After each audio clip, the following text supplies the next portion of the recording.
கேளாய் கேளாய் மானிடரே, மனக்குறை தன்னை கூறாய் கூறாய் எம்மிடமே. என்ன குறை என்று நான் சொல்ல சொல்ல எனக்குள்ளே இருந்த பயம் வேறே வேறே. தேவையற்ற முடிவுதனை எடுக்கின்ற சுற்றமும் சொந்தமும் நம்மை வாட்ட, மனக்குறையை யாரிடத்தில் சொல்ல சொல்ல. கேட்பதுவும் சொல்வதும் ஒன்றாயானால்,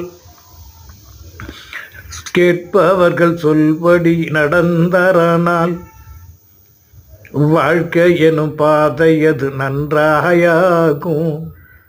நானிலத்தில் நல்ல வளம் பெற்றே வாழும். கேளுங்கள் கேளுங்கள் ஏழுங்களேன்.